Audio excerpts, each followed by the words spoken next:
kita perkenalkan akrab. Apakah itu akrab? Rakan Pembimbing Perkhidmatan Awam. Ini merupakan satu inisiatif yang berkonsepkan rakan membantu rakan. Kita mungkin boleh teringat dulu-dulu kat sekolah kan? Kita ada pembimbing rakan sebaya. Sekarang kita juga ada yang boleh bersama-sama dengan anda. Your friends, your beloved friends are all around you. So, jadi kita namakan dia, bukan kita lah namakan dia, ini memang rasmi. Seluruh Malaysia ada rakan pembimbing perkhidmatan awam. Jadi untuk ini kita hendak semangat berpasukan, keakraban dalam membangunkan potensi yang ada dalam diri masing-masing. Sekiranya kita ada masalah, kita boleh juga selain sebelum bertemu dengan kaunselor, kita juga boleh berkongsi dengan rakan-rakan akrab di fakulti masing-masing dan juga kamilah di Puncak Perdana, saya bersama Puan Nafisha dan juga Puan Liana. Jadi sidang hari ini kita sangat-sangat berbangga, berbahagia kerana kita dapat menjemput seorang panel yang bukan saja manis tapi cantik, rupawan, juga terpelajar. Kan? Jadi saya ingin perkenalkan Puan Nurul Najwa, merupakan pegawai psikologi klinikal di Hospital Tuanku Azizah Kuala Lumpur. Sebelum ni beliau pernah bertugas di Cure and Care Service Center, agensi anti dadah kebangsaan dan juga Mercy Malaysia. Mendapat pendidikan ijazah di Universiti Islam Antarabangsa Malaysia dan juga Bachelor of Human Sciences Psychology dan melanjutkan pelajaran di peringkat Master of Human Sciences Psychology specialized in Clinical and Counselling Psychology di universiti yang sama. Jadi bukan calang-calang sidang hari ini sekalian, kita bawakan kepada anda sidang ilmu pada petang yang Jumaat ini. Jadi dengan ini saya ingin menjemput Puan Nurul untuk berkongsikan dengan kita. Dipersilakan Puan Nurul. Terima kasih Dr. Nurzizi. Bersemangat sekali ya Dr. Zizi ni. Jadi saya pun ada aura semangat. Okay. Harus semangat doktor petang-petang ni kan. Nanti orang tidur pula. Silakan. Alright, okay. So sebelum saya mula mungkin saya nak berikan tanda terima kasih, ucapan terima kasih kepada unit Kerjaya dan Kaunseling dan Kerjaya Puncak Perdana dan juga Akrab di atas jemputan, dan ini adalah salah satu usaha yang baik disebabkan bulan Oktober, kalau anda semua tahu, bulan Oktober adalah bulan kesihatan mental. Kita sambut setiap tahun bulan kesihatan mental pada bulan Oktober. So saya rasa moleklah kita bincangkan, rancakkan bulan Oktober ni dengan perbincangan-perbincangan tentang kesihatan mental untuk kita raise awareness supaya semua orang tahu kesihatan mental tu apa, kenapa kena jaga kesihatan mental. So ini adalah salah satu topik yang saya rasa relevan untuk bulan Oktober dan harapnya sepanjang pandemik pun quite seksi juga, kita panggil kesihatan mental ni quite seksi. These last years baru orang macam lebih mengenali ataupun nak tahu kesihatan mental tu apa. Okay, so mungkin kita boleh mulakan.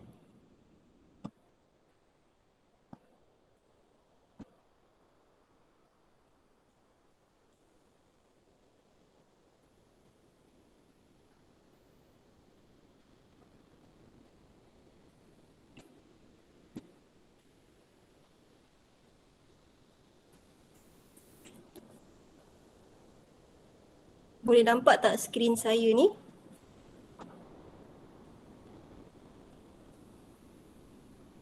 Boleh nampak.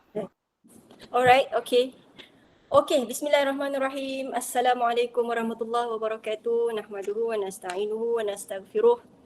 Wa na'udzubillahi min syururi anfusina wa min sayyiati a'malina. May yahdihillahu fala mudilla lahu wa may yudlil fala hadiyalah. Asyhadu an la ilaha illallah wa asyhadu anna Muhammadan abduhu wa rasuluh.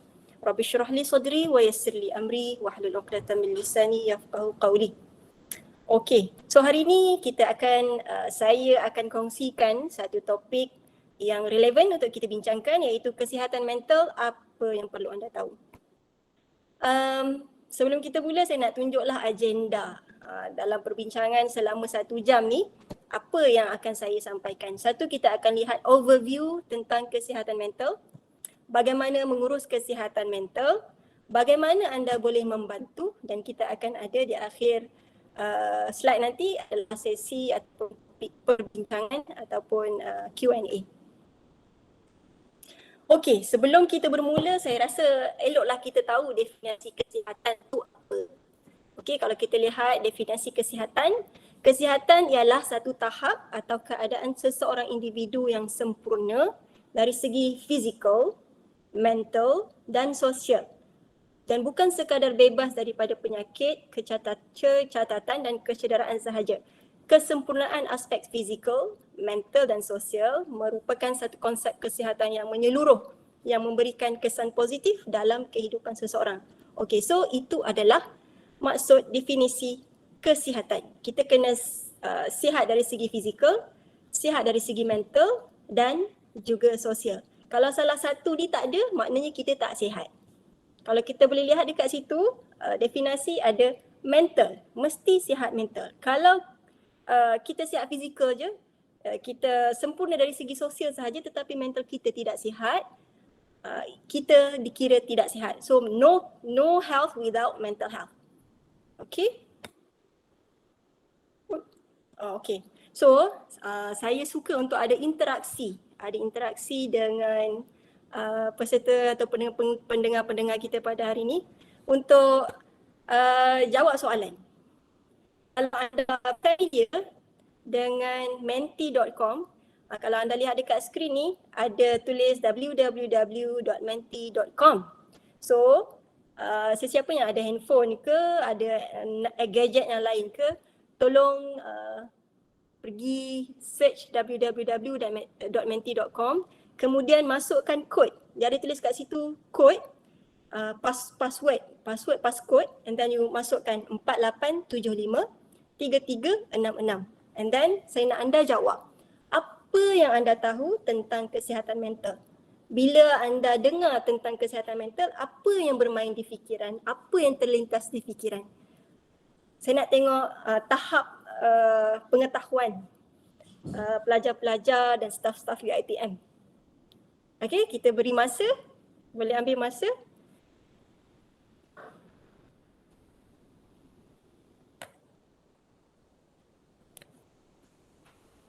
Dapat access tak? Saya try. Boleh masuk tak?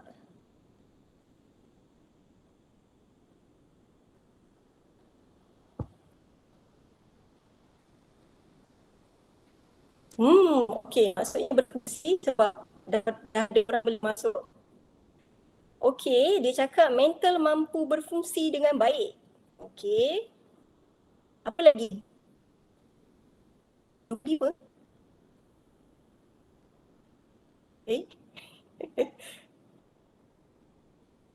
Okey, boleh berfikiran waras.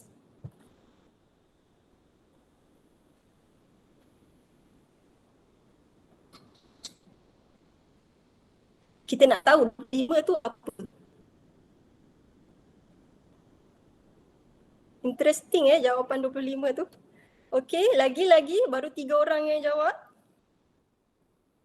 Kesihatan seimbang.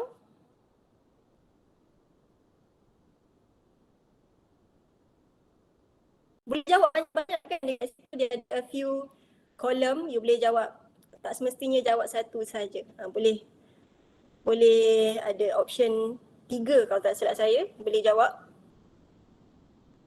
Okey, 4 orang. Tadi saya tengok ada lebih kurang 90 lebih peserta. Okey, kesihatan seimbang, masalah pengawalan emosi.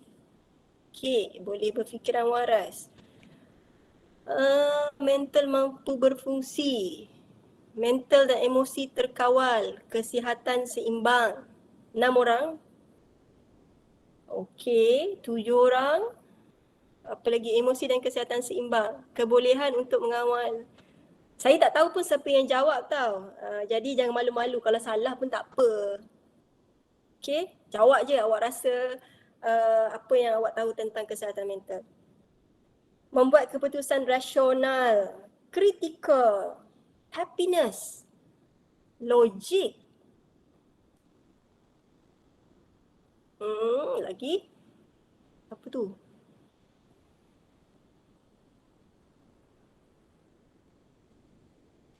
Okey. terkawal, emosi, fikiran, boleh diurus dengan baik, kebolehan untuk mengawal. Saya rasa 25 tu memang dia tak pergi mana-mana lah sebab dia nombor. Jadi dia duduk dekat tengah-tengah. Sebab sepatutnya kalau nombor tu tak ada, jawapan yang paling banyak akan duduk dekat tengah dan dia akan highlight lah. Okey, siapa sabotage ni? Okey. Okey, 18 orang. Makin lama makin kecil kan tulisan tu. Tahu trigger anda. Kebahagiaan. Mampu mengawal emosi. Kawalan emosi yang baik. Mental kuat. Melibatkan emosi. So nampak banyak emosi kat sini. Gembira, waras, kritikal. Tidak kenal diri. Oh, tentang kesihatan mental. Tidak kenal diri. Kesihatan mental tak kenal diri. Okay.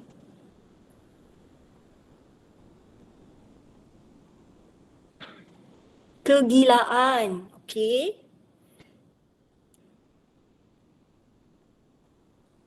Kita bagi lagi 2 minit lah. Sebab baru 23 orang jawab ni. Tak meriah. Kita kena meriah kan?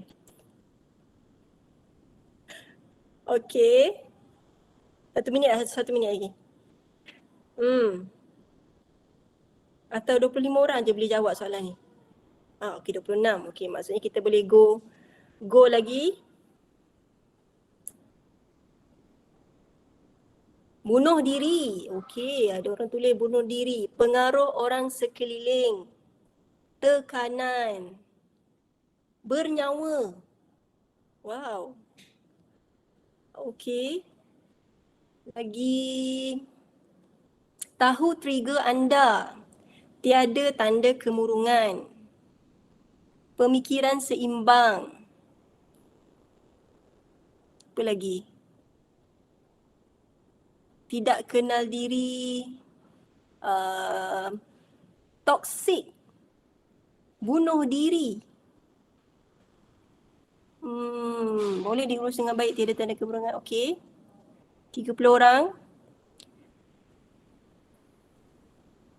Okey. I think ada lagi ke nak respon? Okey. Tekanan. Kalau kita boleh tengok kan, tekanan dekat tengah tu dia macam lebih besar daripada jawapan-jawapan yang lain. Maksudnya ramai orang jawab tekanan. Okey. Ada lagi tak siapa nak jawab? 5, 4, 3, 2, 1. Okey. Ada lagi 32. Ni okey. Okey. Okey. So kalau kita lihat dekat sini, banyak pemahaman berdasarkan jawapan ni, anda mengaitkan kesihatan mental dengan tekanan. Bila anda dengar je tentang kesihatan mental, anda akan terbayang ataupun terlintas di fikiran atau terfikir it's about tekanan. Tekanan dalam bahasa Inggeris dia stress. Tapi kalau dalam bahasa Melayu pun kita guna stress. Cuma ada satu stress je. S-T-R-E-S. Kalau bahasa Inggeris dia ada S-T-R-E-S-S. Okey?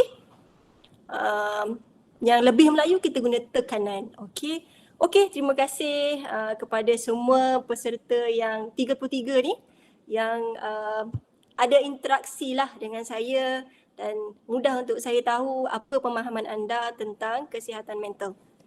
Okey, so kita akan teruskan kepada slide yang seterusnya. Okey, ramai tadi cakap tekanan kan. Jadi kita tengok apa definisi mental, kesihatan mental.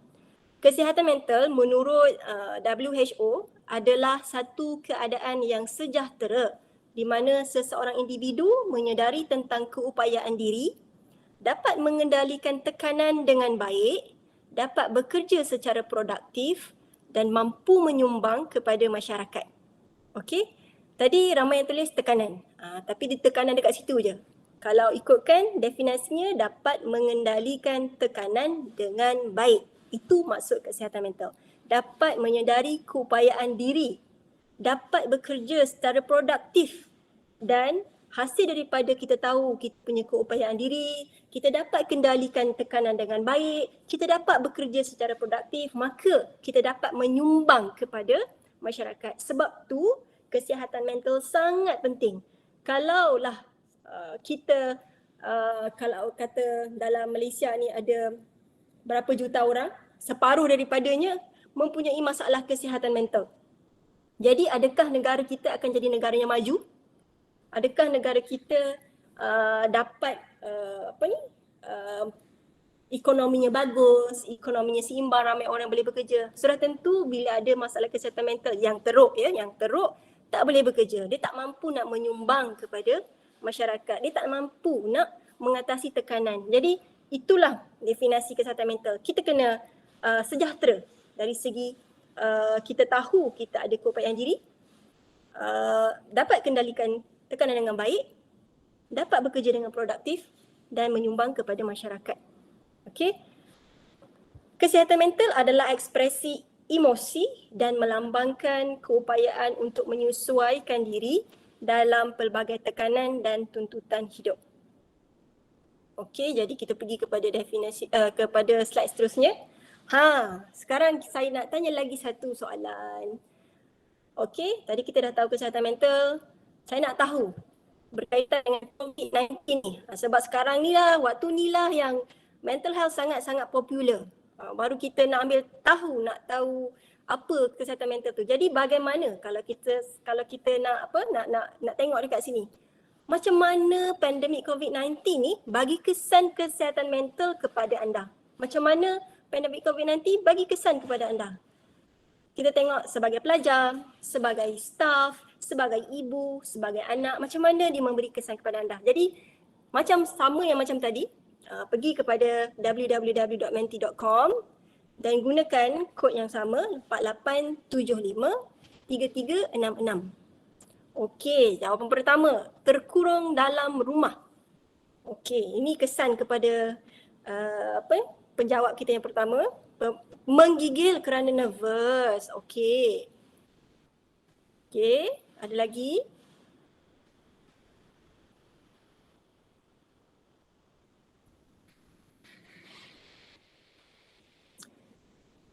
Keadaan sekeliling, ketakutan. Takut dijangkiti. Okey, anda boleh kaitkan sebagai pelajar macam mana COVID-19 ni efek you punya belajar, staff macam mana tak boleh kerja dari rumah, tak boleh kerja dari rumah, tak boleh kerja pergi office, and then kena work from home, lepas tu ada anak dekat rumah, what happened to you? How was your feelings that time? Sekarang ni mungkin kita dah cuba beradaptasi kan, jadi mungkin kita boleh tengok apakah kesan-kesan yang kita lalui ketika pandemik COVID-19 ni. Terpaksa ODL. ODL tu apa? Oh, online distance learning Okey. Tak dapat udara luar. Resah. Okey, resah paling besar. Ramai orang jawab resah. Kesedihan, kemurungan, kesunyian, tertekan, kebimbangan. Tak boleh fokus kelas. Okey. Apa lagi? Terkurung, takut keluar rumah, kesunyian, cakap sorang-sorang. Okey. Jaga jarak. Okey. Overthinking, tiada motivasi. Apa lagi? It's stressing me out, high anxiety. Terkena anxiety attack. Okey. Komunikasi, mana tadi? Makes me wanna kill my, oh my goodness. Okay.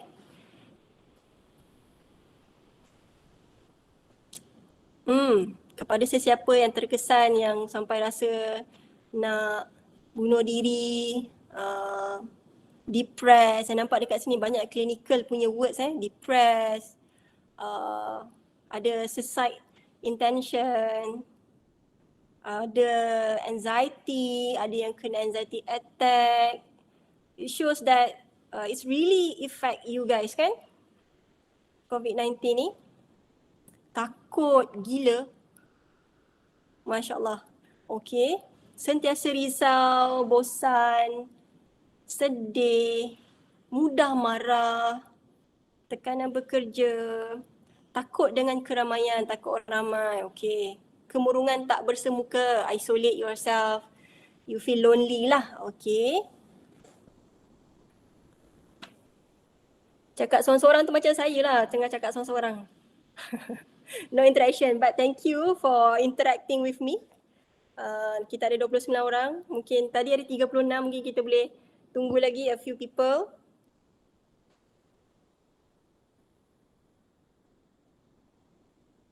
Ada seorang lagi nak jawab?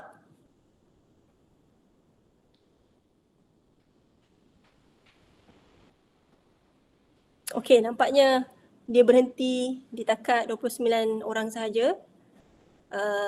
Okey, kita tengok dekat sini yang paling besar yang duduk di tengah-tengah adalah ketakutan. Okey, cukup 30. Kalau kita tengok kesunyian, ketakutan dan resah. Dan satu lagi kemurungan. Kalau kita tengok dekat sini dia punya huruf tu besar. 31, depressed. Banyak-banyak simptom-simptom kemurungan dekat sini. Okey. Cik Adila kena ambil perhatian ya. Pelajar-pelajar, staff-staff UiTM. Alright. I think kita stop dekat sini. Kita dah ambil masa lebih kurang lama juga. Okey.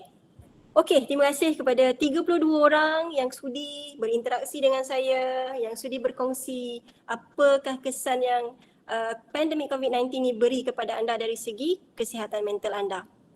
Okey, kepada sesiapa yang memerlukan bantuan profesional ataupun psikiatrik ke yang memang very severe, please dapatkan bantuan. Okey? Alright. Maybe kita boleh pergi kepada slide yang seterusnya. Tadi kita nampak ramai orang affected. Ada 32 orang yang menjawab tadi, kita nampak banyak clinical punya simptom.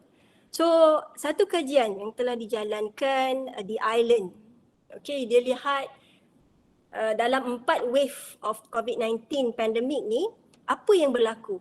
Apakah health burden of pandemic? Bila pandemic COVID-19 berlaku, what happened to us? Okay, first wave kalau anda lihat di sini, dia tulis immediate mortality and morbidity of COVID-19. Dia tak ada lagi, kita tak nampak lagi masalah kesihatan mental dekat situ. Okay, dia sebab kematian. And then masuk lebih kepada kesihatan fizikal lah kan, masuk ICU, and then lepas tu masuk post ICU.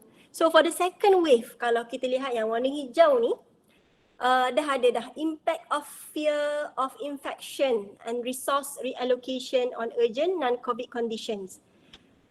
First episode of psychosis. Dekat sini dah start ada implikasi kesihatan mental. Kita dah ada rasa takut. Okay, ada rasa anxious. And then mungkin disebabkan lama sangat duduk dalam rumah, jadi kita dah ada kemurungan. Kemurungan boleh menyebabkan juga anda ada psikosis. Okay. Kemudian kita tengok dekat third wave pula. Okay, dekat third wave apa impact dia? Impact of interrupted care on chronic condition. Bipolar disorder, eating disorder, ADHD. Okay, dia dah sebabkan banyak institusi yang kita kena slow down kan, perkhidmatan kesihatan mental. Ada impact juga. Ya, di mana dah ada interrupted care. Dia terpaksa mungkinlah dia di kalangan yang ada bipolar ataupun ada masalah kesihatan mental ni affected by the COVID-19, dan dia tak boleh dapatkan rawatan pergi hospital lah, sebab dia was affected by the physical punya ataupun masalah COVID-19 ni. And then kita tengok the fourth wave.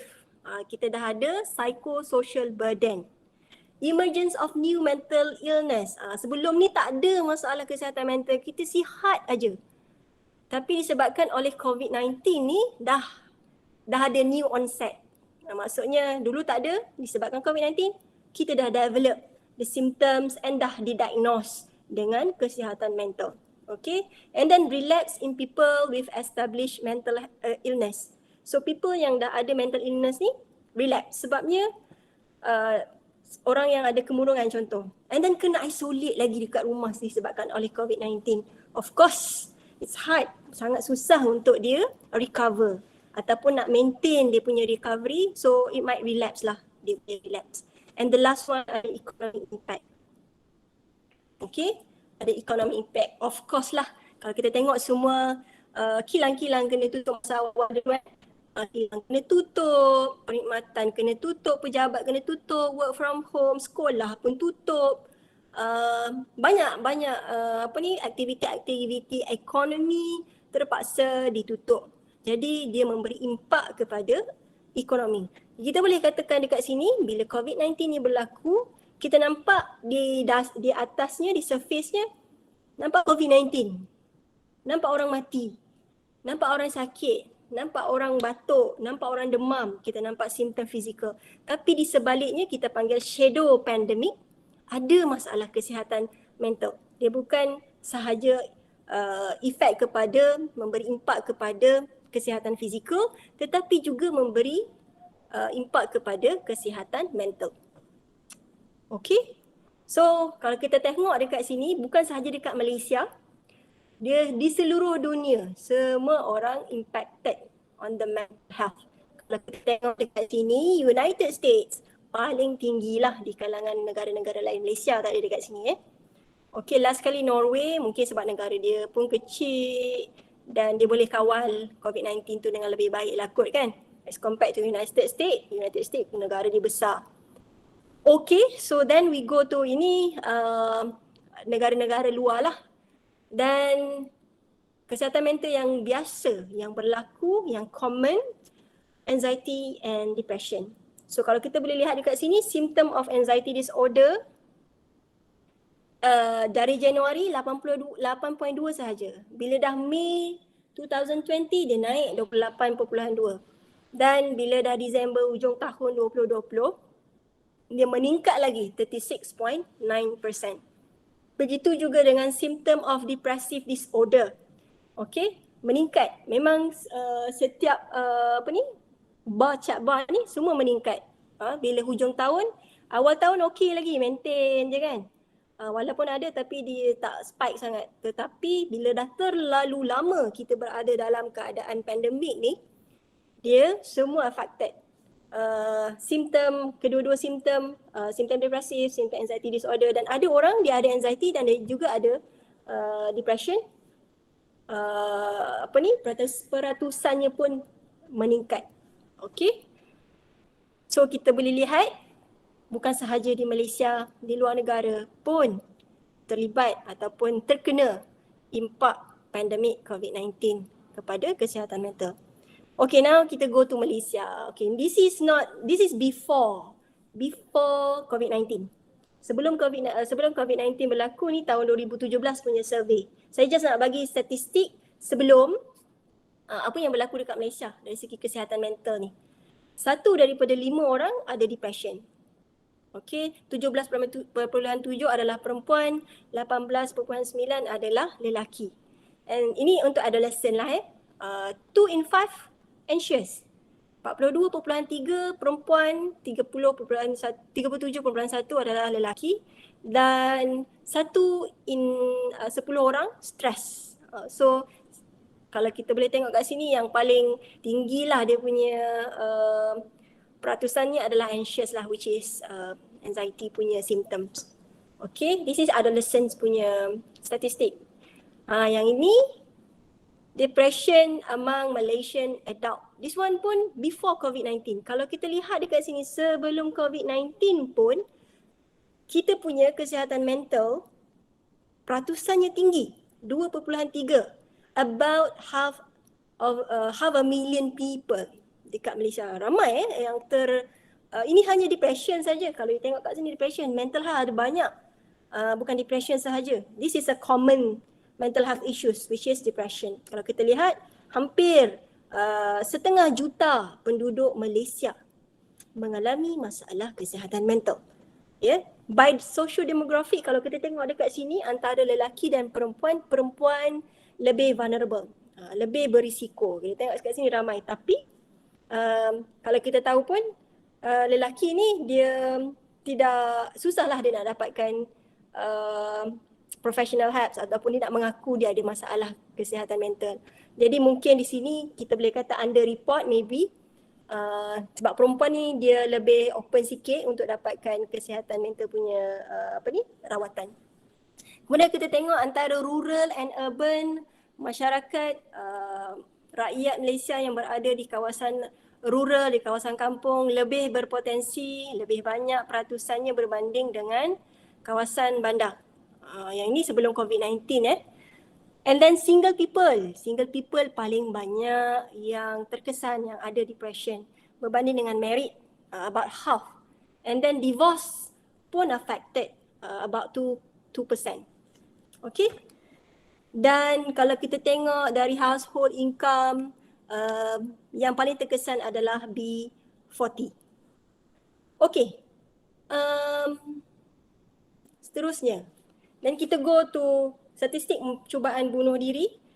Kalau kita tengok 2020 kita dah start ada COVID-19. Dan you tengok dia punya peratusan dia sangat, bukan peratusan, jumlah orang yang bunuh diri sangat tinggi 253. Dan statistik 2021 lagi tinggi. Lagi tinggi, kalau tak silap saya, sekejap saya check. Rasanya 800 lebih kot untuk hanya sampai bulan 872 kes yang direkodkan antara Januari 2019 dan Mei 2021. Okay, 872. Ramai. Okay. Oh, itu dari 2019 sampai 2021.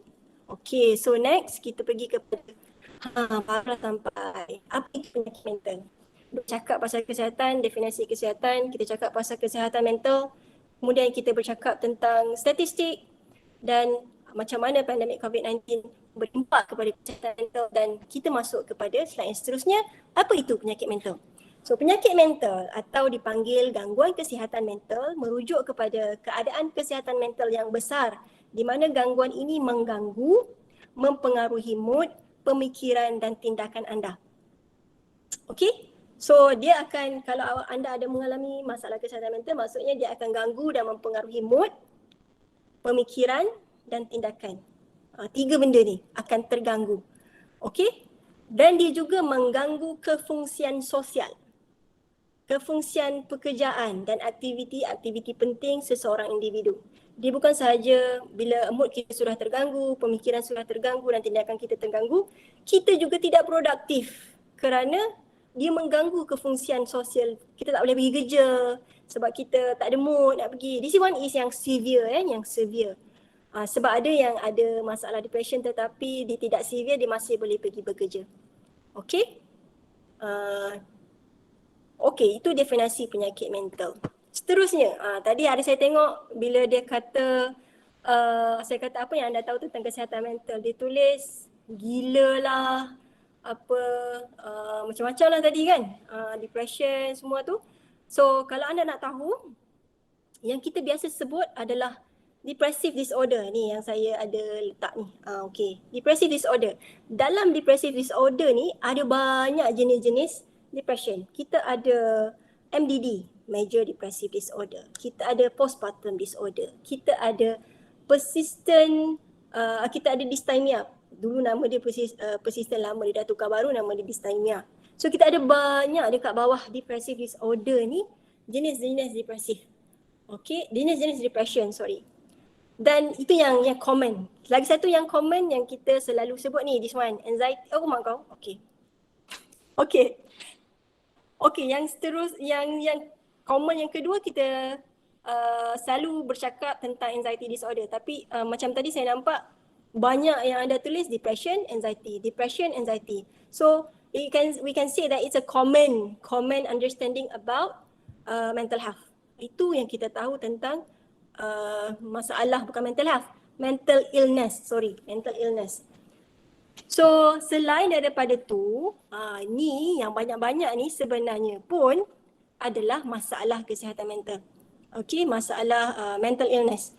Kita ada neurodevelopmental disorder. Bawah ni kita ada ASD ataupun autism, kita ada ADHD, kita ada language delay, kita ada speech delay, ada macam-macam yang melibatkan neurodevelopmental issues lah. Okay. Kemudian kita ada skizofrenia. Skizofrenia tadi saya nampak ada orang tulis gila. Gila tapi tak tulis skizofrenia. Selalu orang kaitkan gila dengan skizofrenia. So selain daripada itu kita ada bipolar and related disorder. Bipolar ni ada dua mode. Satu terlalu happy, satu lagi terlalu sedih. So dia ada bipolar, ada dua. Okay. Selain daripada itu kita ada OCD, obsessive compulsive disorder, ada trauma and stressor disorder. Bawah ni sebenarnya ada banyak dia punya nama-nama masalah kesihatan mental. Okay. Macam anxiety tadi. Anxiety ni satu umbrella lah. Dia memayungi banyak anxiety disorder dekat bawah dia. Contohnya general anxiety disorder. Kita ada social anxiety disorder, kita ada phobia, kita ada apa lagi, selective mutism pun bawah anxiety disorder. So kita ada banyak bawah anxiety disorder ni. Panic disorder pun bawah anxiety disorder. Ni semua payung-payung dia lah. Okay, personality disorder pun kita ada so I think satu lagi yang famous yang saya banyak dekat hospital ni ada banyak kes anorexia nervosa. So dia bawah feeding and eating disorder. So itu pun masalah kesihatan mental.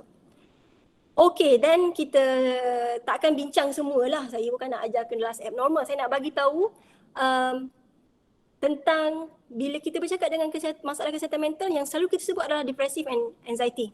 Tapi sebenarnya banyak lagi. Okay, yang ni kita akan jumpa dalam DSM. DSM yang kami gunakan, mental health professional gunakan untuk beri diagnosis kepada pesakit.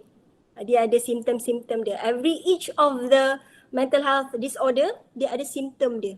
Jadi sebelum nak diagnose, kita tengok dia meet tak every criteria for each kalau kita masalah-masalah disorder itulah. Okay, so penat cakap. Okay, faktor risiko masalah kesihatan mental. Kenapa saya nak kongsi tentang faktor risiko masalah mental? Saya nak anda faham. Setiap masalah kesihatan mental ni, dia ada sebab dia. Kenapa seseorang ni ada masalah ni? Jadi kita tengok apakah faktor-faktor masalah kesihatan mental. So kalau anda lihat dekat sini, ini adalah satu picture. Risk factor, kita boleh lihat dari empat sudut lah. Dari segi genetik, biologi, family related and societal. Dan dia bukan sahaja, contohlah tiba-tiba anda kena anxiety kan, tiba-tiba kan. Kalau anda jumpa clinical psychologist atau anda jumpa psychiatrist, kita takkan tanya takat tu je macam awak ada anxiety disorder and then you meet the criteria. Tapi sebelum kita nak tahu you meet the criteria or not, we will ask, kita akan correct, kita akan correct macam mana, kita akan interview untuk tahu history you dari you kecil sampai sekarang. Dari segi masa you lahir dulu, ada tak komplikasi masa ibu melahirkan, ada ke kuning ke, masuk ICU ke, sebab ada risk factor untuk ada sesetengah masalah neurodevelopmental. Itu kita akan tanya dari segi neurodevelopmental lah. Contoh kalau ada ASD, kita nak tanya genetik, sebab dia ada banyak juga dari segi ada masalah masa mengandung ataupun dari genetik lah, dan genetik. Okay, and then kita akan naik daripada dia konsep preconception, daripada ibu mengandung, kemudian ibu melahirkan, kemudian masuk childhood, masuk early teens, and then late teens and 20s, which is you lah dekat sini untuk pelajar-pelajar, dan seterusnya. So kita akan lihat semua faktor-faktor ni. Baru kita bagi confirmkan diagnosis lah, supaya kita tahu what happened before this, what are the risk factors supaya apa yang kita tahu, maklumat yang kita ada tu, kita boleh formulate case you. Bila kita formulate case, kita tahu what are the best treatment for you. Sebab tu, kalau orang tanya, macam mana kalau saya ada masalah ni, and then kita tak boleh terus, oh you kena buat macam ni. Sebabnya sebelum kita nak offer you a treatment plan, kita kena tahu dulu apa yang menyebabkan you jadi macam tu. So that we can give the best treatment for you lah. Alright. Okay, dari segi genetik, positive family history of mental disorder. Siapa-siapa ahli keluarga yang ada masalah kesihatan mental, contohnya depression, contoh makcik ada depression atau pakcik ada depression atau mak atau ayah ada depression atau anxiety atau skizofrenia ke atau ada bipolar, apa-apa masalah kesihatan mental yang kita tengok tadi kat atas tu, dia berkemungkinan besar ada risk factor untuk mendapat masalah kesihatan mental. Ada genetik ni memainkan peranan yang penting. Okay. And then we go to biological, maternal infection, preterm birth and obstetric, macam saya cerita tadi. Poor nutrition pun boleh menyumbang. Exposure to drug and medication pun sama. Okay.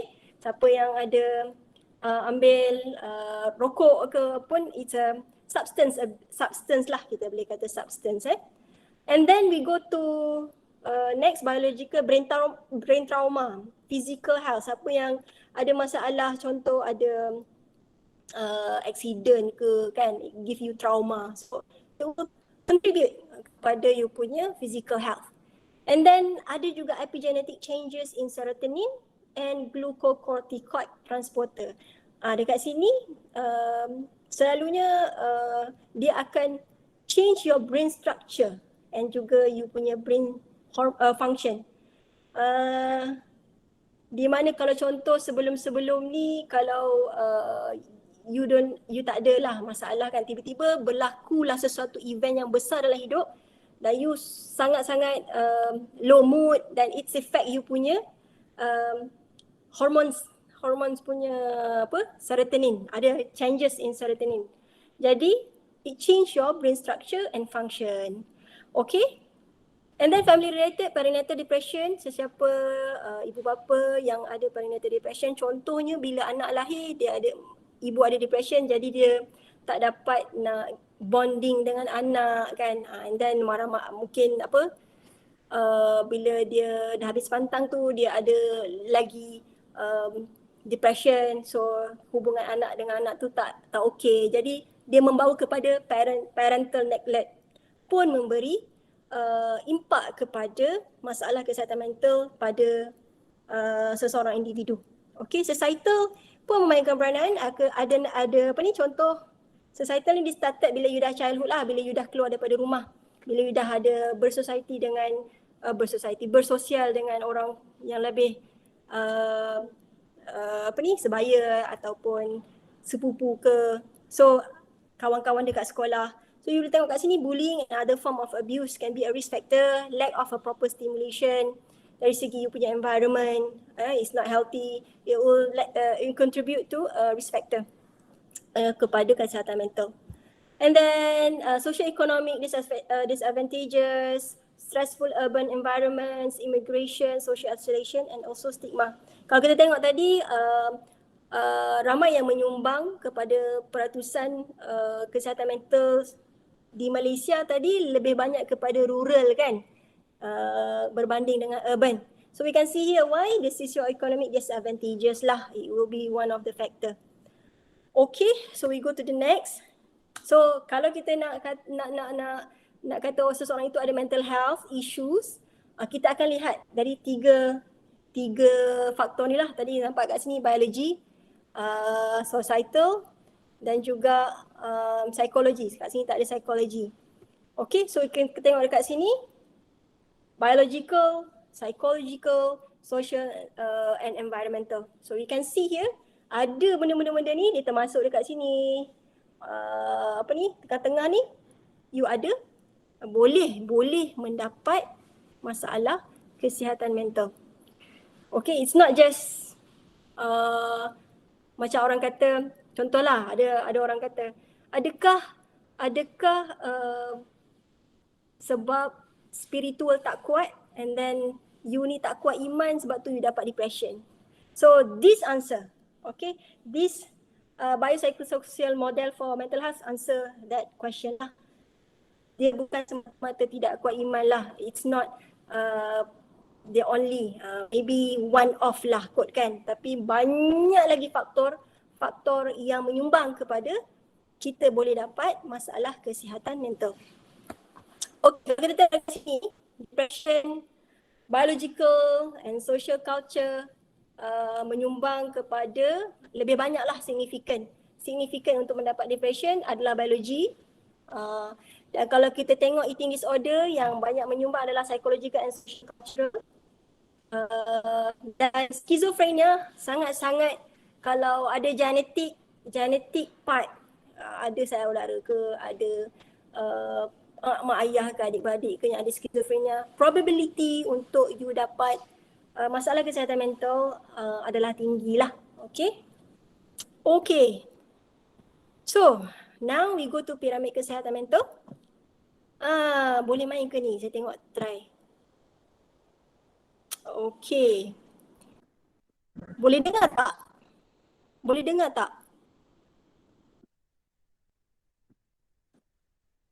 Tak boleh. Tak boleh. Tak boleh Okay, kalau tak boleh saya tak payahlah mainkan video ni. Okay.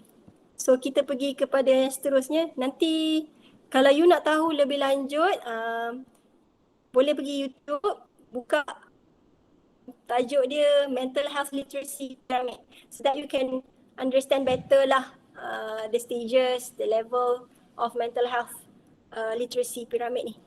Okay. Tapi saya akan terangkan juga dekat bawah ni. Cuma cara saya explain dengan YouTube tu explain, YouTube tu lagi best lah sebab dia ada gambar gerak-gerak kan. Okay. So mental health ni ada a few stages lah, dia kata level. Okay. Bawah sekali adalah no problem, no distress, which is you are enjoying your life. Ada social life yang bagus, you are very active, ada healthy diet and a good sleep pattern. Okay, so you have no problem and you have no distress. You are very happy individual. Okay, and then dia naik satu level lagi, mental distress. Mental distress, you akan ada, this is a very normal thing lah, you akan ada somehow, you akan ada upset, you ada marah. Ini perasaan-perasaan yang kita ada. Okay, kita ada annoyed feeling, unhappy feeling, pessimistic feeling. Ni lebih-lebih kepada benda yang bagi kita ada distress.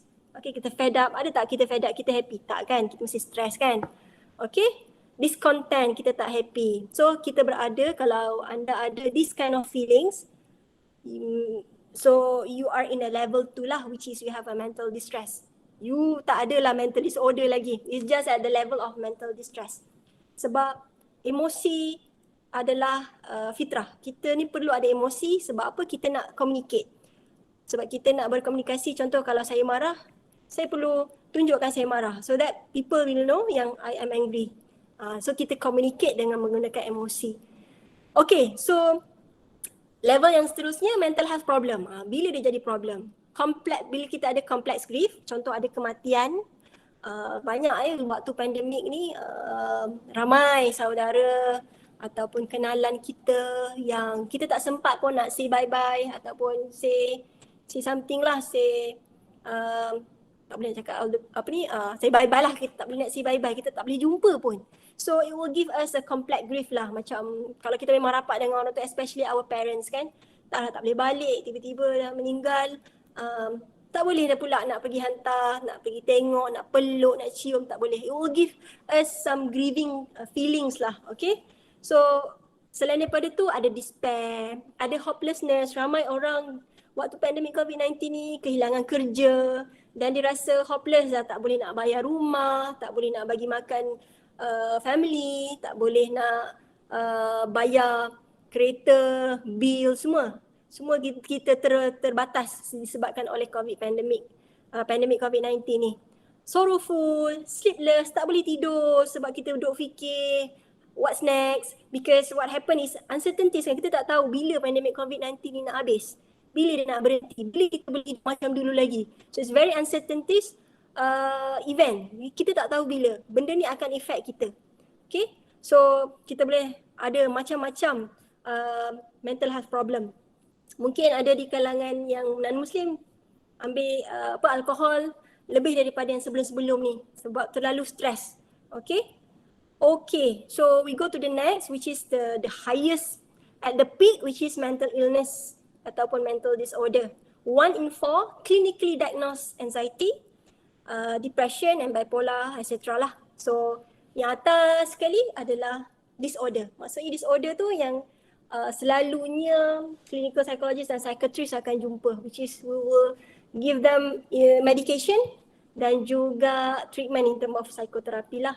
Okay, so you can assess lah you dekat mana, dekat bawah ke, you dekat nombor 2 ke, dekat nombor 3 ke, ataupun dekat atas you tak boleh diagnose yourself lah, you kena jumpa professional.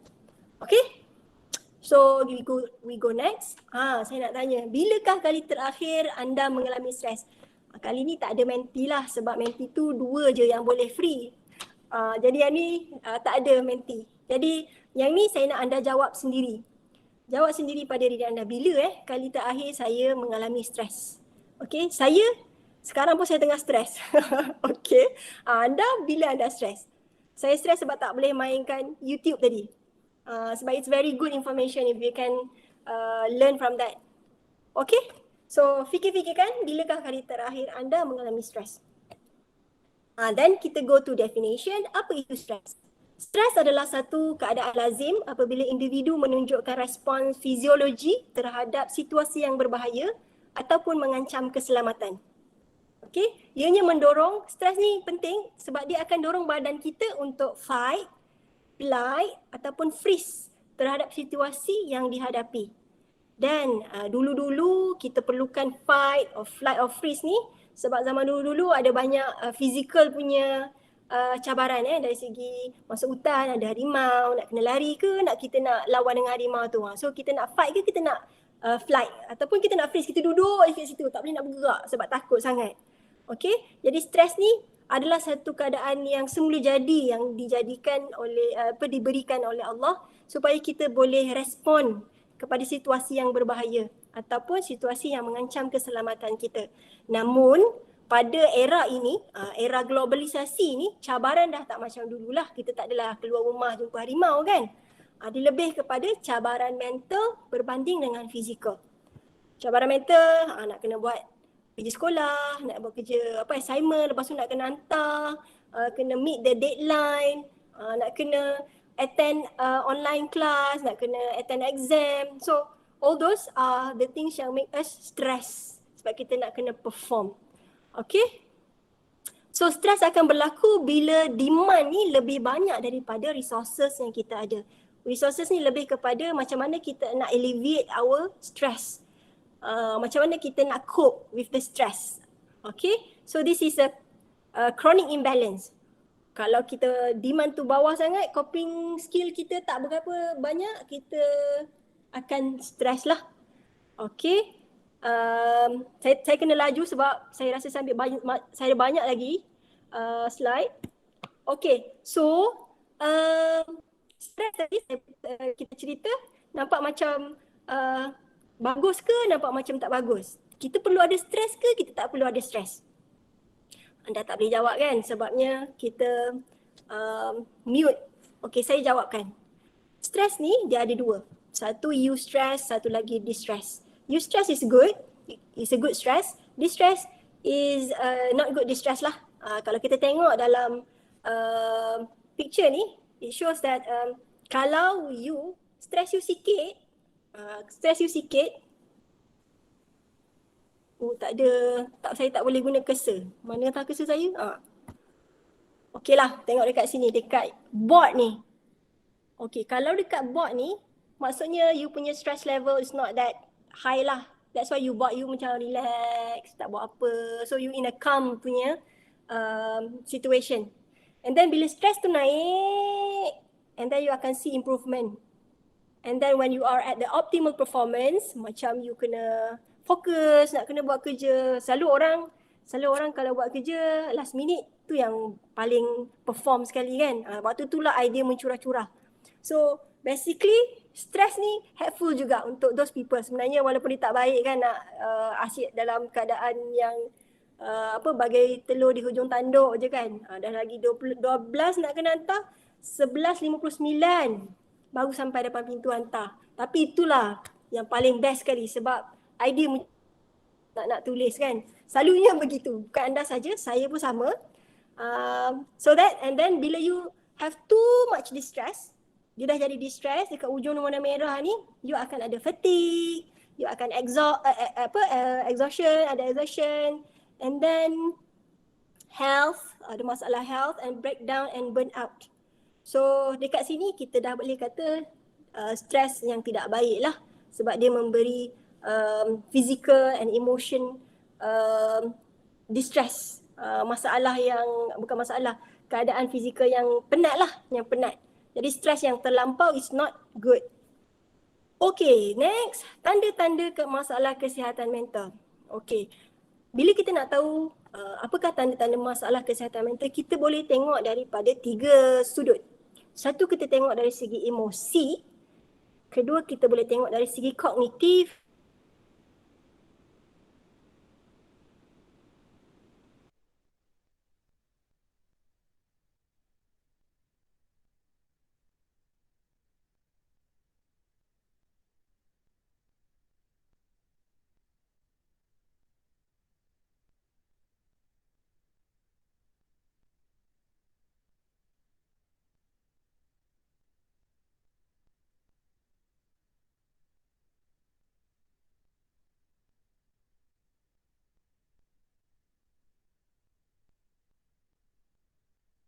Tak ada tenaga, very tired, very exhausted. And then perubahan personality yang ketara, penyalahgunaan dadah dari segi tingkah laku you ambil dadah ataupun ambil alkohol, ambil substance. And then tingkah laku agresif, this is also tingkah laku, dari segi tingkah laku.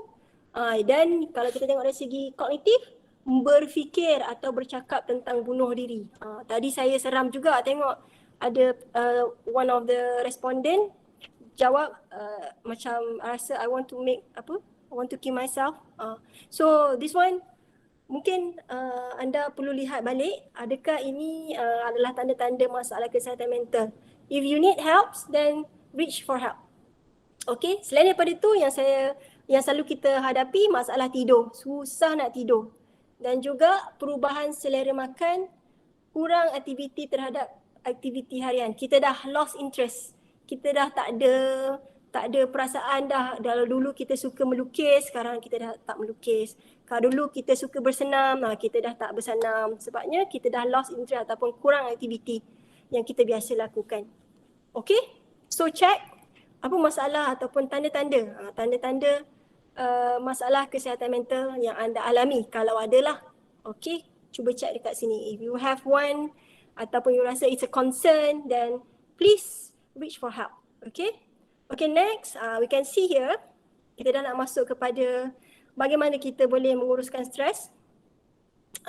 Kalau anda lihat di sini, ini adalah service organization pyramid yang dikeluarkan oleh WHO lah. Kalau kita lihat dekat sini bawah sekali adalah self-care. Self-care adalah perkara yang paling basic yang kita boleh buat. Kalau anda lihat pun, sepanjang piramid ni, sebelah kanan ni pun self-care juga. Maksudnya setiap level of services, self-care penting. Self-care sangat penting. Okay, kalau anda pergi mana-mana mental health webinar ke workshop ke, they will teach you first self-care. Okay, because self-care is very important.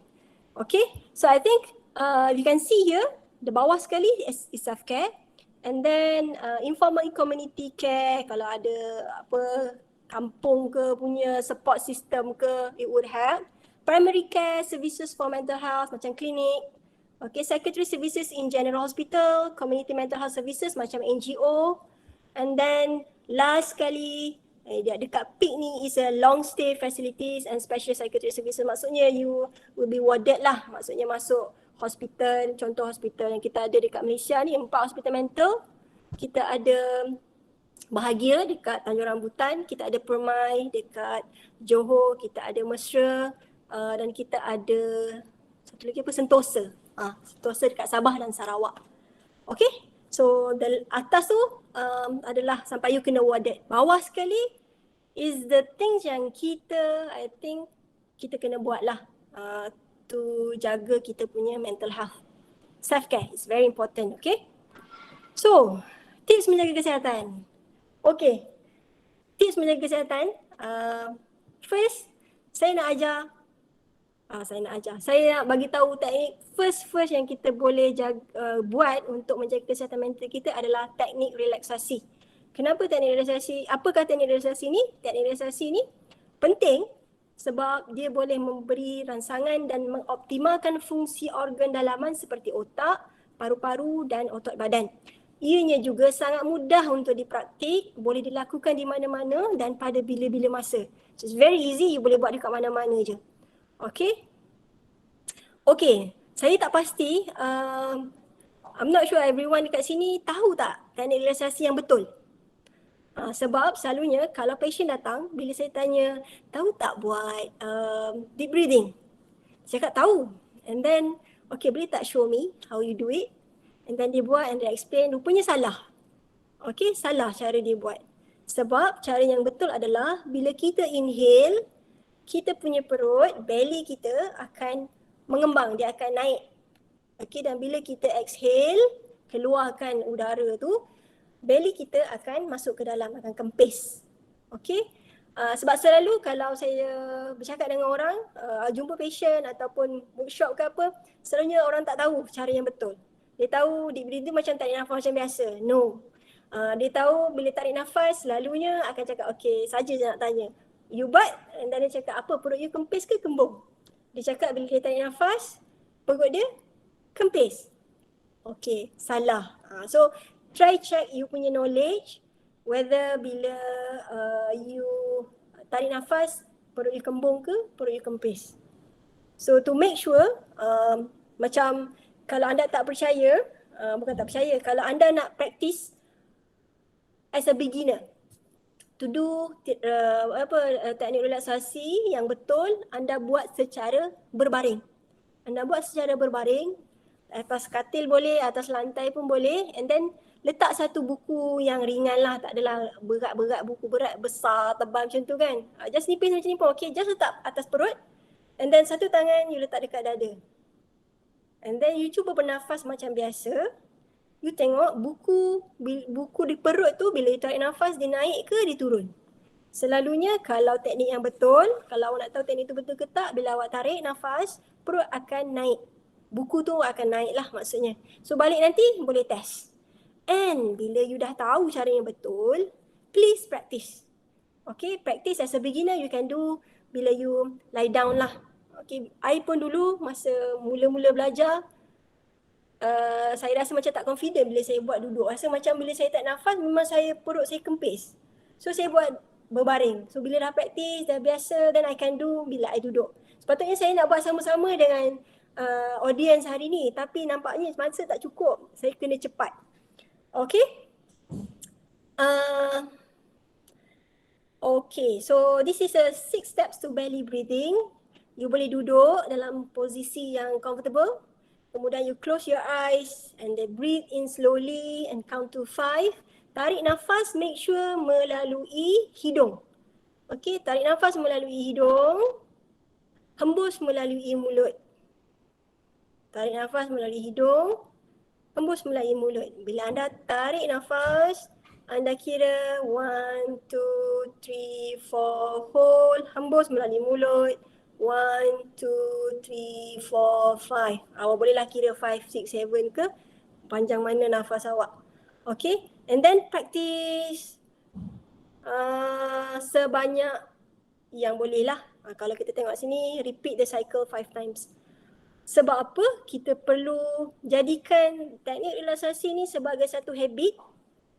Sebab dia boleh membantu kita untuk bertenang, untuk kalau siapa yang ada anxiety disorder, siapa yang ada anxiety disorder ataupun anxious, you can do you can do this kind of teknik relaksasi untuk bagi you relax, body you relax. Alright? Okay, next teknik pembumian. Ni pun kita boleh gunakan. Teknik pembumian ni nama English dia grounding teknik. Grounding teknik. Kita gunakan sense kita, 5 sense kita. Kita guna mata kita guna sensori tangan kita, sensori telinga mendengar, hidung untuk menghidu dan juga lidah untuk merasa. Bila kita berada dalam keadaan tertekan, bila kita berada dalam keadaan anxious, risau, resah, gelisah, what happened to your body? You sedar tak apa yang berlaku kat sekeliling? Ataupun you realize macam tidak berada pada waktu itu. Maksudnya fikiran you pergi jauh sangat. You tak tahu pun sekeliling you ada apa. You bau tak kopi yang kawan sebelah bilik tengah buat.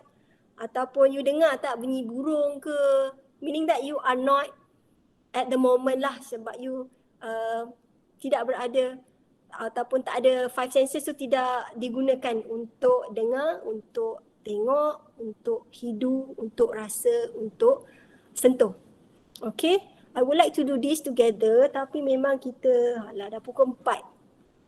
Okay, I think this is something yang I'm not sure, you can go to YouTube untuk tengok macam mana nak buat. This is very helpful untuk orang-orang yang ada anxious ataupun anxiety. Okay. And then we go to self-care. Tadi kita tengok dalam piramid WHO yang paling bawah sekali adalah self-care. So self-care ni apa bendanya? Self-care ni adalah amalan memelihara atau meningkatkan kesihatan diri sendiri. Terutamanya pada masa stres atau kemampuan individu, keluarga dan masyarakat.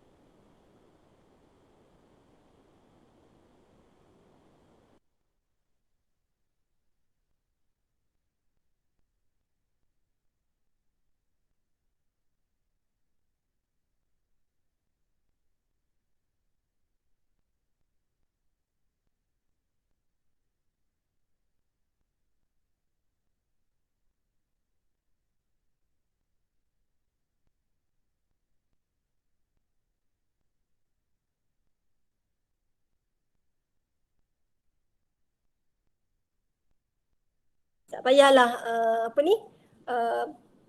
jangan jagalah kesihatan mental kita dengan baik supaya kita boleh produktif, kita boleh menjalani kehidupan yang baik. Okay? So kalau kita tengok dekat sini ada gambar-gambar kat tepi tu.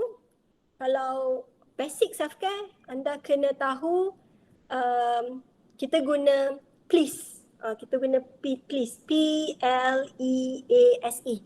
Ini adalah salah satu komponen dalam dialectic behavior therapy, DBT. So salah satunya adalah kita guna please. Please ni maksudnya physical, you jaga you punya physical health. P dengan L is physical health. E adalah eat well. Eat well maksudnya makan makanan yang seimbang, makan makanan yang berkhasiat, makan ikut waktu, pagi, tengah hari, malam. Okay, because all the food and nutrition you get will help you to boost you punya emotion, mood. Okay, kalau you lapar, apa perasaan you? Mesti marah kan? Dalam keadaan lapar mesti tak boleh nak fokus. So that's why we need to eat well. And then A is what? Active. Be active. Aktif maksudnya aktif lah. And then S saya pun dah lupa. S social. You dapatkan social connection. And then the last one is E, exercise. Alright, dapatkan tidur yang cukup juga. Oh sorry, S is sleep. I can see here the bulan. Dapatkan tidur yang cukup, dapatkan tidur yang berkualiti sebab salah satu simptom masalah kesihatan mental adalah gangguan tidur. Jadi bila anda dah terganggu tidur tu, berhati-hati, sleep, patternkan balik sleep anda. Patternkan sleep maksudnya you tahu bila waktu tidur, bila waktu you kena bangun. Maksudnya bila body tu dah synchronize dengan, dia tahu pukul 9 mesti you tidur. Jadi body you automatically akan mengantuk. And then pukul 6 you akan bangun. Automatic you akan bangun. Every day you do the same thing. So that you ada sleep pattern. Sleep pattern is very good. Sebab dia harmonizekan you punya biological part. Okay? And then the next one is mindful stop. This one, you can practice mindfulness, which is you need to be here at the moment. Okay? So you can practice stop, S-T-O-P. Stop meaning that bila you dalam keadaan busy, you stop at any busyness temporarily and invite our attention to rest on the present moment. Okay, you stop dulu and then be at the present moment. You can use T. Bila you dah stop, you boleh tarik nafas. Okay, take a 3 slow, deep and mindful breath. Okay, you tarik nafas and then O. You guna O, which is observe and label 3 sounds. Apa yang you dengar? Tadi macam teknik grounding, you use you punya senses, you punya deria telinga yang mendengar. Apa yang you dengar? You ada dengar bunyi, sekarang apa yang you dengar? You dengar bunyi aircon, you dengar bunyi burung, you dengar bunyi saya bercakap. So meaning that when you are paying attention, you dengar lah, you at the moment. Okay, you can also use HTC, which is use you punya sense of hearing, touch and see. Okay, and the last one, bila you dah okay, tadi you dah stop sekejap kan? P, you proceed to whatever things yang you kena buat mindfully and with a smile. Okay, you can use this mindful technique. Alright, next. Saya rasa ni saya nak skip. Self-compassion pun saya nak skip. Okay, I think I can talk about self-compassion sikit. Self-compassion ni, selain daripada self-care, ada satu lagi yang kita kena amalkan, which is self-compassion atau dalam bahasa Melayu dia swacinta. Maksudnya kita sayang diri kita. Kita bersifat rahmah pada diri kita. Okay, dalam self-compassion ni, ada 3 komponen, which is mindfulness. Self-compassion involve recognizing when we are stressed or struggling without being judgmental or overreacting. Kita be mindful dengan kita recognize apa yang mengganggu kita, apa yang kita rasa stres ni. Okay, supaya kita tak judgmental ataupun tidak overreact. Okay, and then kita ada self-kindness. Dalam komponen self-compassion ni ada self-kindness, which is being supportive and understand toward ourselves when we are having a hard time rather than being harshly self-critical. Kebanyakan orang banyak self-critical. Ya, buat salah sikit, aku ni memang teruk. Buat salah sikit, dapat apa, bos tegur sikit, aku kritik diri sendiri. Kenapalah aku teruk sangat. So, kita tidak bersifat rahmah pada diri kita. Sebab kita banyak kritik diri kita. Okay, dah lah orang lain pun kritik kita, kita sendiri pun kritik diri kita. Kesian kan diri kita kan. So kita kena ada self-kindness. Be supportive. Understand ourselves. Yang kita ada hard time. Okay. And then the last one is connectedness. Remember that everyone make mistake and experience difficulties at times.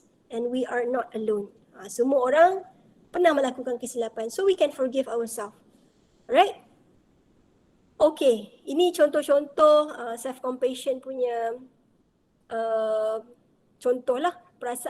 Kita perasan apabila diri sudah tidak okay. Itu self-compassion sebenarnya. Kita perasan, oh I'm not okay. And then menerima keadaan diri. Kita tahu kita, contohlah tadi macam contoh kita buat salah. Dan kita terimalah, oh aku hari ni is my bad day. Dan kita layan diri kita dengan baik. Janganlah critical sangat kan. Dan kita, it's okay, I still have something else to do. I still have next day to be okay, macam tu lah. This day je yang I teruk. This day je, this is my bad day. Tapi esok will be okay. So kita layan diri kita dengan baik. Kita beri ruang untuk kita lakukan kesilapan dan kita beri ruang untuk kita mengaku kelemahan kita. Kurangkan self-judgment, kurangkan kritikan diri yang tidak membina. Okay? Dan yang pasti bila kita dah kita dah maafkan diri kita dah layan diri kita dengan baik, kita plan apa yang kita boleh lakukan untuk tambah baikkan situasi dan diri kita. Okay? So, anda boleh tengok dekat laman Minda. Kalau anda nak tengok lebih lanjut, saya ambil nota ni dekat laman Minda. You can go and check and baca lah. Okay, it's okay to be not okay. I don't have much time. So, I need to go fast. I'm sorry. And then, ada perasaan kita, I'm not good enough. I am good enough. Sorry. Ada setengah orang kata, aku ni tak cukup bagus lah. So, aku tak boleh lah nak present. Adalah banyak kita self-critic diri kita kan. So, just say to yourself, I'm good enough. I'm okay. I boleh buat, insyaAllah. Kita fokus apa yang kita boleh buat dan bukan sahaja kita fokus pada tidak boleh buat, fokus pada benda yang kita boleh buat. Okay, next. I'm not the only one. Semua orang pun pernah buat salah. Bukan saya seorang je yang alami perasaan ni. Okay, next, improve the moment. Kita lakukan apa yang kita boleh lakukan, tambah baik apa yang kita buat salah tu. Okay, I did good today. Hargai setiap achievement yang you ada, walaupun kecil. Okay, contoh macam hari ni berjaya attend sampai pukul 4 suku contoh kan. It's an achievement. So boleh belanja diri minum kopi ke apa ke kan. Okay, I did good today. I attended mental health webinar. Okay, and then saying no is okay. Saying no is okay because everyone, kita ada had dan keupayaan diri sendiri. Kita tak boleh buat semua benda. Okay, it's okay to say no. Tak ada masalah. Alright.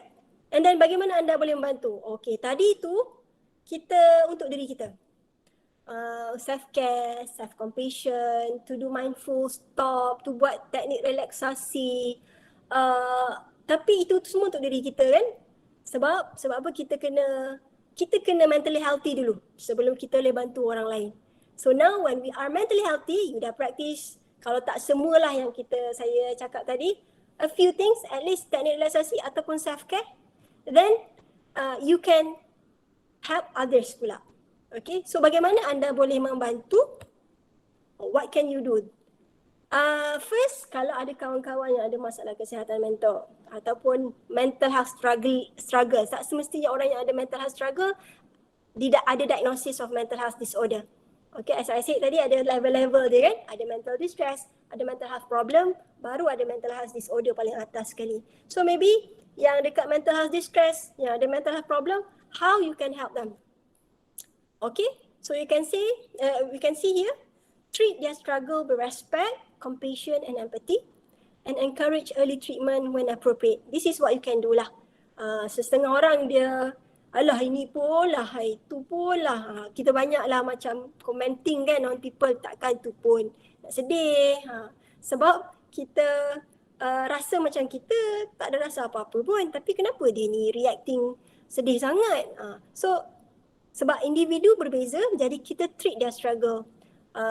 Fail exam ke, ataupun tak dapat markah yang baik ke, kita respect them.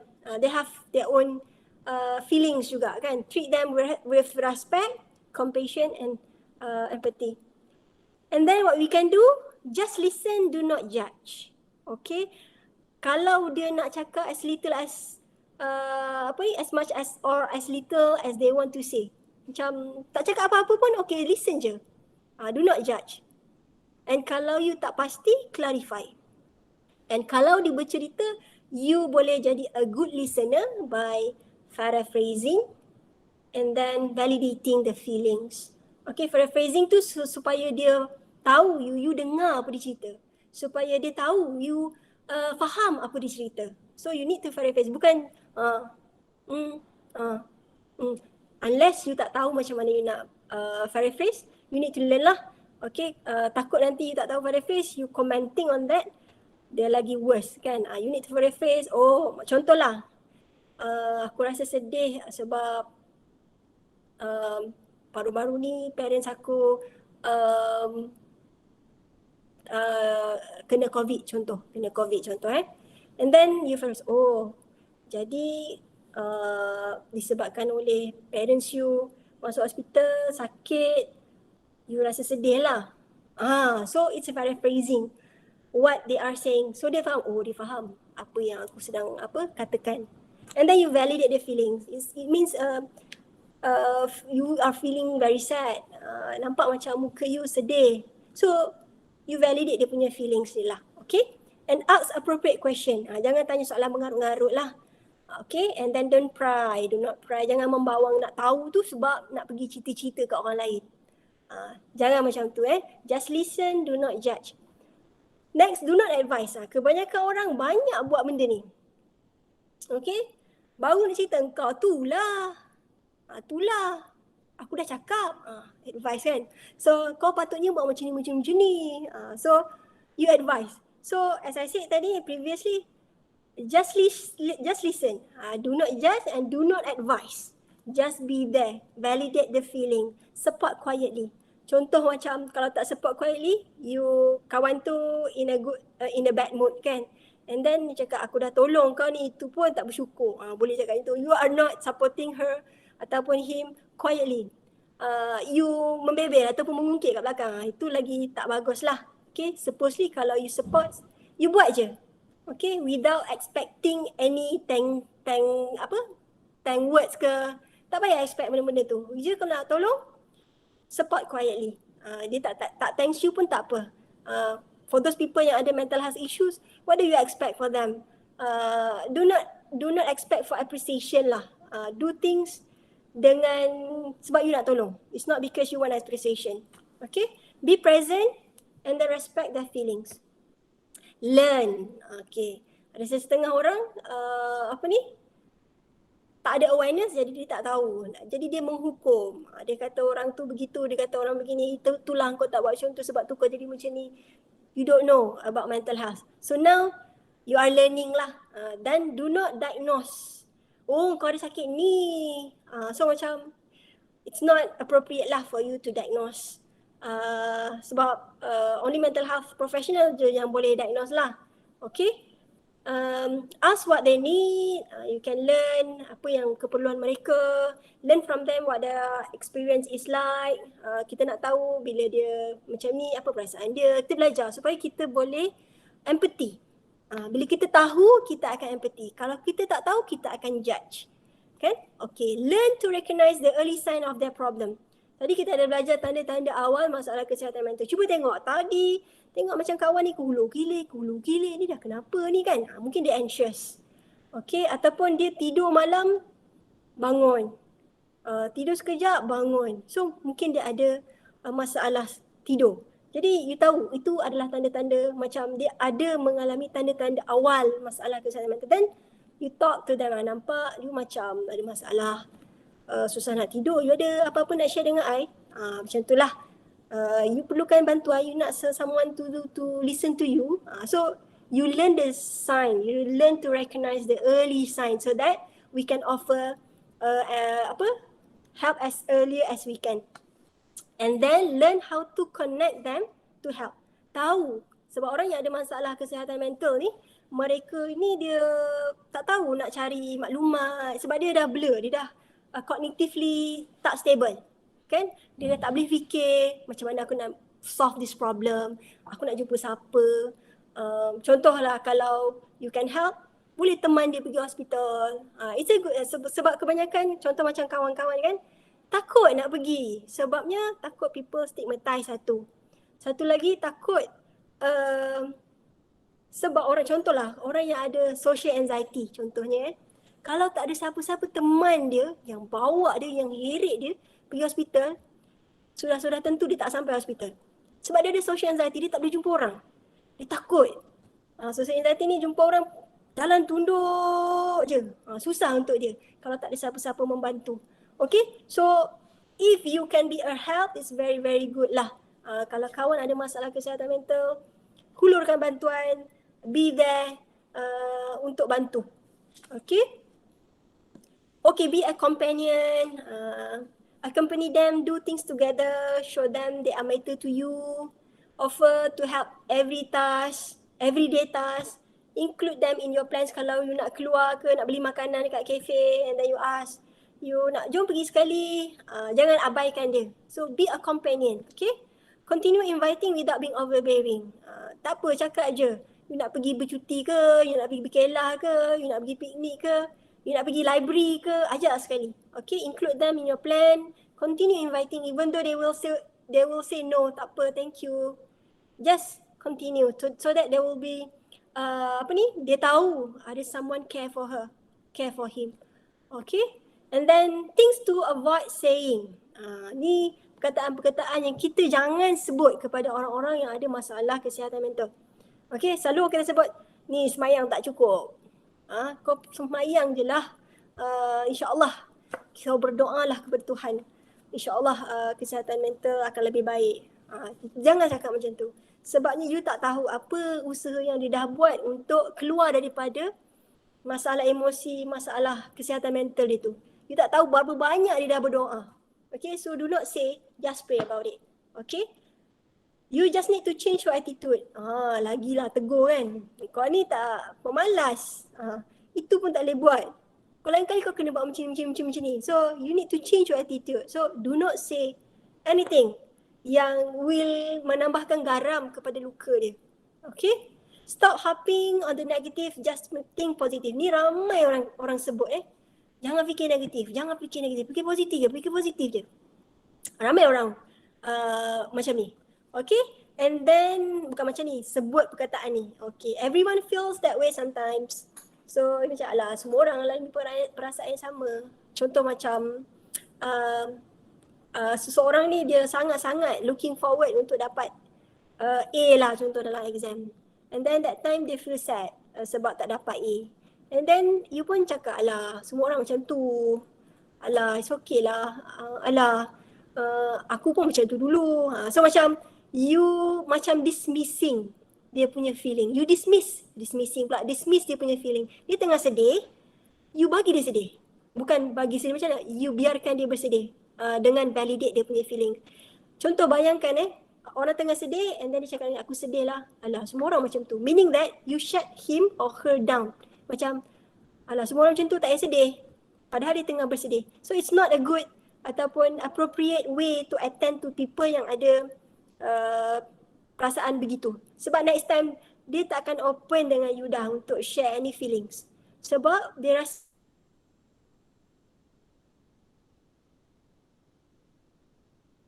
semua orang ada perasaan macam tu. So it's not okay untuk cakap macam tu. And then you compare dengan orang lain. You cakap you have the same illness with my siapa-siapa. You comparekan dia dengan you punya relatif ke, saudara ke, kawan lain ke. You need to know that every individual dia ada different struggle. You tak boleh samakan seseorang dengan seseorang yang lain lah. Sebab dia melalui perkara yang berbeza, situasi yang berbeza, pengalaman yang berbeza. Do not, even though dia ada same illness, but it's different. Dia tak sama. Okay? So things to say, apa yang you boleh cakap? You boleh cakap, do you want to talk about it? I can listen. Okay? What else? What can I do to help? How are you coping? So, bila you nak cakap benda-benda macam ni, one thing, make sure you make time. Okay? Make sure you make time. Bukan, you okay ah? Okay. Cakap, you okay kan? You okay kan? So, it's mean like macam kalau aku cakap tak okay, dia tu macam nak cepat je. So, bila you nak cakap things to say ni, make sure you make time for that person. Make sure a good time. Macam dia tengah sorang-sorang ke, janganlah tengah-tengah orang awam you nak cakap kan. Cari masa yang sesuai, tempat yang sesuai, then you can talk. Okay? How are you coping? I am here for you. You are not alone. Would you like to hear my perspective or prefer me to just listen? So yang ni bila masa dia bercerita dengan you, sama ada you just listen ataupun you nak bagi perspektif you kena tanya. Sebab setengah orang bila dia cerita dia tak nak orang komen pun. Orang dengar je. Jadi dengar dan fair face lah and validate. Not to, oh kalau aku macam ni. Kalau aku akan buat macam ni. So that's not the right thing lah. Kalau you nak cakap macam tu ataupun dia nakkan perspektif you, then you baru share. Okay? And then next, let's take a walk together. Or what would you like to do?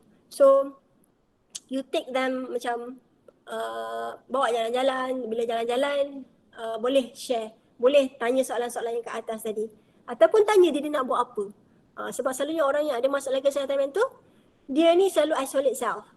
Dia akan duduk seorang-seorang, tak buat apa. So, kita do things yang boleh buat dia aktif. Okay? Okay, things to avoid doing, jangan criticize, do not blame or raising your voice. Talking too much, too rapidly, too loud. Kita perlu ada silence and pause. Okay, kalau dia menangis, you janganlah janganlah nangis. Tak payah. Okay, you just silent. Silence is enough. Okay, and bila dia bercerita, you can pause juga. Bila you nak comment, bila dia nangis, pause. It's okay. Supaya dia boleh take time untuk process the feelings. Okay, jangan bagi dia macam nangis pun tak habis, tak boleh nak luah. Sebabnya, you keep on talking. Showing any form of hostility towards them. Okay. Jangan show any form of hostility, nak pukul ke apa ke, nak marah ke kan. Assuming things about them on their situation. Jangan assume. Kalau tak faham, kalau tak tahu, kalau tak pasti, tanya. Okay, jangan assume. Jangan being sarcastic or making jokes about their condition. It's a no-no I tak tahulah kalau ada orang sarcastic is very tidak berakhlak lah kan. Kita nak making jokes about people's punya mental health issues kan. Do not be sarcastic and do not make jokes about other people's punya mental health condition. Patronizing them, do not patronizing them or saying anything condescending. Okay, jangan meremeh-remehkan mereka lah. Okay, they are matters. Okay, they are matters. They matters. Okay, so last kali, lepas kita tolong diri kita, lepas kita tolong orang, contohlah kita ada satu one part tu kita dah tak boleh dah, walaupun dah buat self care, walaupun dah buat self compassion, ataupun kawan kita ni, walaupun kita dah teman dia, walaupun kita dah cakap yang baik-baik dengan dia, walaupun kita dah ajak dia keluar ke apa, still the symptoms of mental health issues persist, ada lagi. Dan mungkin worsen ke, so you need to do something, which is reach for help. Okay, professional help. So bantuan sokongan, kita ada Pusat Kesihatan Mental Masyarakat Mentari, Perkhidmatan Psikiatri dan Kesihatan Mental KKM. So you boleh check, kalau you tak nampak kat sini sebab kecil sangat, you can check dekat Google lah, you boleh Google. Kita ada dekat Perlis, Kedah, Pulau Pinang, Perak, Selangor, lebih kurang dalam semua negeri kita ada lah. Okay. So you can check. This one kita tak perlu referral letter. You can just walk in ataupun you can call untuk sebelum datang. Sebab kalau you nak pergi hospital, you need to have a referral letter.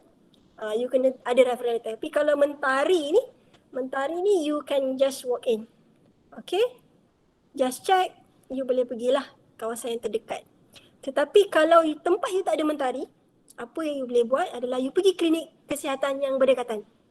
Pergi ke klinik kesihatan yang berdekatan, jumpa doktor, bagi tahu apa masalah yang you hadapi, you describekan what is happening to you, simptom-simptom yang you ada, dan mungkin you akan buat screening test. Doktor akan bagi you referral letter untuk mendapatkan rawatan lanjut di hospital.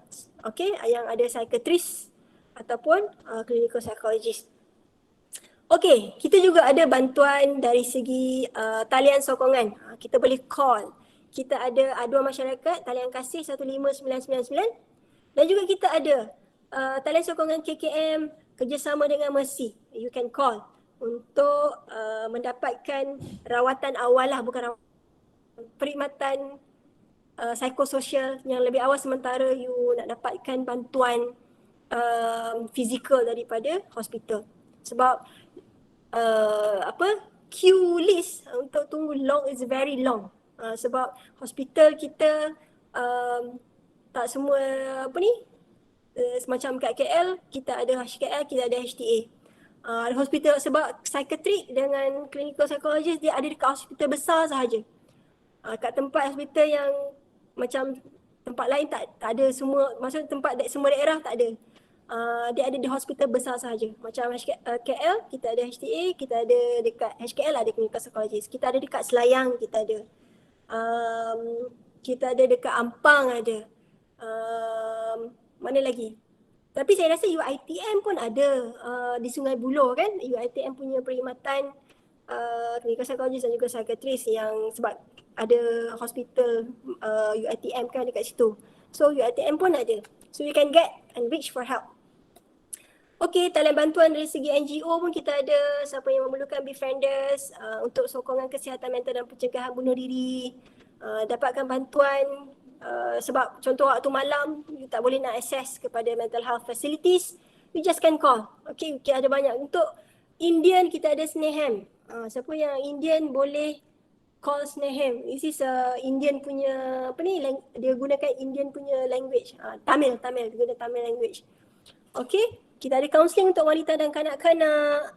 Talian sokongan kepada golongan wanita, WAO, Women's Aid Organisation. We have SOULS. SOULS ni pun ada banyak clinical psychologist. This is NGO. We have MIASA, tak dekat sini. MIASA dia ada Islamic perspective. You can get help from them juga. Okay, habis saya dah terlepas waktu ni. Dah lebih 10 minit. Okay, so that's it. Saya cakap laju sangat. Tak cukup masa. Saya rasa itu saja saya punya presentation. I'm not sure to open an Q&A session sebab we over limit the time. Macam mana Ada masa, Puan. Ada masa. Okay. Pastinya kita tak akan lepaskan sesi yang ditunggu-tunggu. Okay. Kita ada soalan-soalan. Okay. Jadi untuk para penonton, kita ada juga quiz selepas ni. Tapi sekarang saya akan buka dulu untuk sesi soal jawab. Anda boleh terus buka kamera and mic, tanya terus. Atau ada yang nak type, saya mungkin insyaAllah boleh tolong bacakan. Jadi Puan Nurul, nak panggil Puan Nurul ke Najwa ni? Dua-dua nama macam Najwa Arsyad. Najwa. Oh, Puan Najwa. Najwa. Alright. Nice name. Jadi macam ni, ada soalan daripada, nampaknya macam seseorang yang saya kenal nama dia, daripada Encik Khairul Anwar Ahmad Kasim. Dia ingin bertanyakan, Assalamualaikum Puan Nurul, nowadays ramai yang claim sikit-sikit saya ni OCD. Oh, saya ni OCD. Kan, jadi dia tanya, can we conclude that these people as having or categorized as mental disorder? Silakan Puan Najwa. Okay. Ramai yang claim sikit-sikit saya ni OCD. Okay. Untuk I think this is a self-diagnose ke? Ataupun people's diagnose. Sebab OCD dia ada simptom-simptom lah yang kita kena go through dulu sama ada we can conclude that this is OCD or not. Okay, dan the person yang can diagnose you is only a mental health professional, which is psychiatrist ataupun okay. And then you cakap, can we conclude that these people as having or categorized as mental disorder? These people tu meaning that the people yang cakap you ada OCD tu ke maksud dia? Macam mana Puan Najwa? Dia cakap, can we conclude that these people as having or categorized as mental disorder?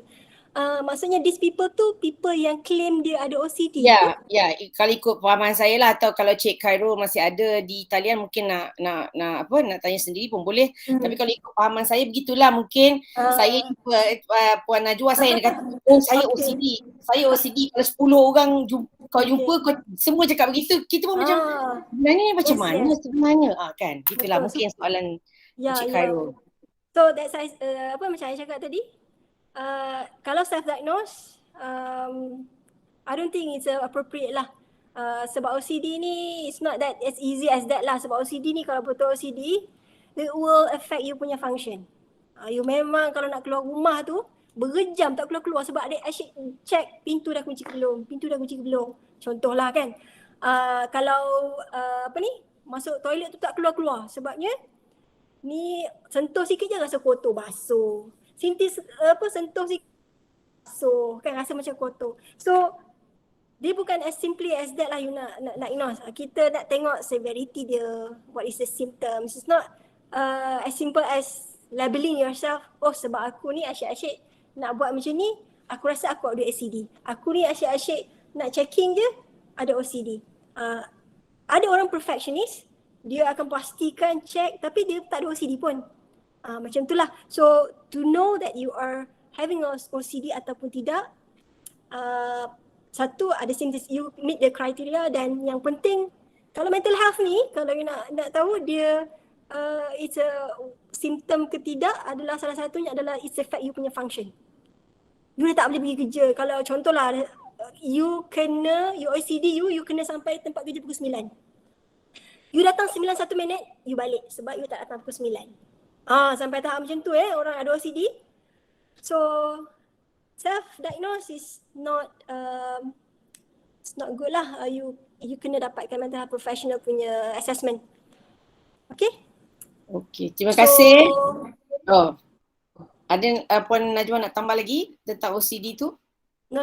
Okay, alright, thank you. Ada soalan seterusnya daripada Cik Afrina Nurdiana yang dia berkata, if the level of stress till seizures attack, what level of stress is this?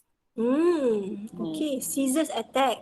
Okay, kalau siapa yang ada seizures attack ni, meaning that you memang ada predisposing factor lah, which is you memang ada seizure, which is you punya brain you bila you stress dia attack you punya function.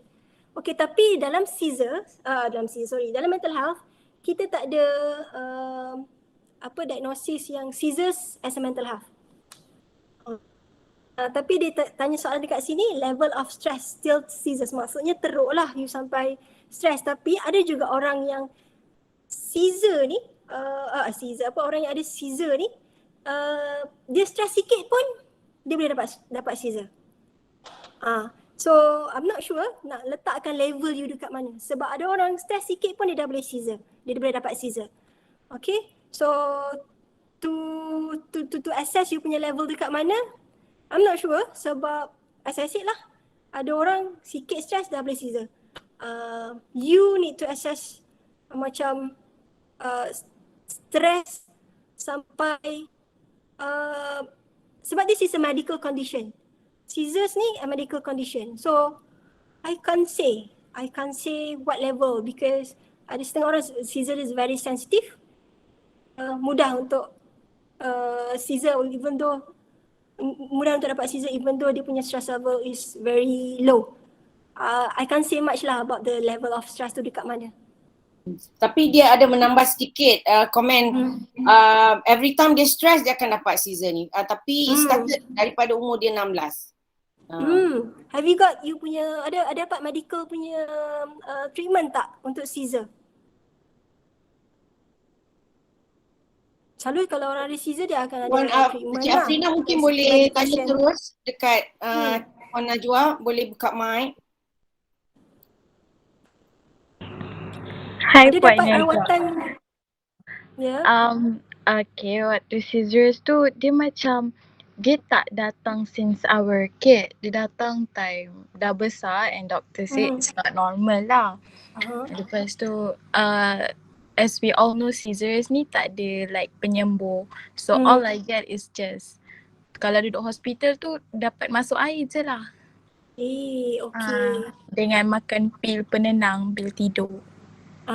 Okay. Selalu kalau orang ada seizure ni dia ada tahu, dia boleh rasakan bila seizure tu nak datang. Not really, but macam mind dia akan attack if I sleep when I stress.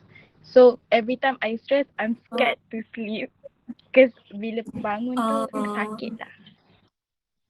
I see. So what is your coping skill untuk macam you stress, macam mana you nak cope dengan stress you? I think dah jadi macam sesi pula kan.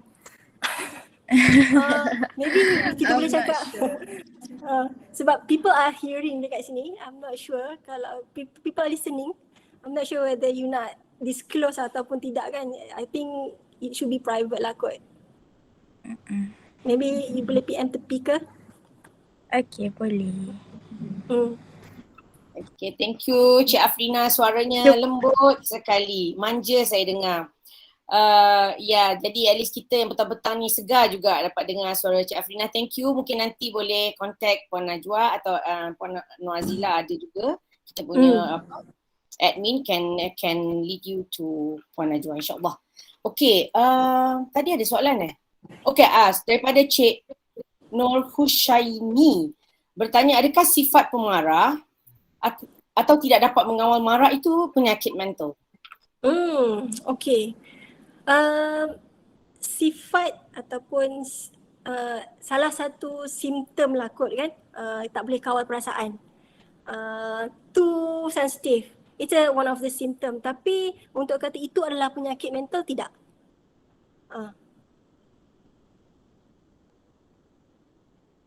It's just a symptom lah. Symptom, you tak boleh manage you punya emotion.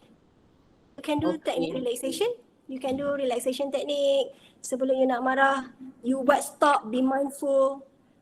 You fikir apa yang you nampak, you tengok you guna 5 senses supaya you boleh ground yourself untuk kawal emosi. Okay? Kawal emosi by grounding, by relaxation technique. You tarik nafas and then you hembus and then you talk to yourself.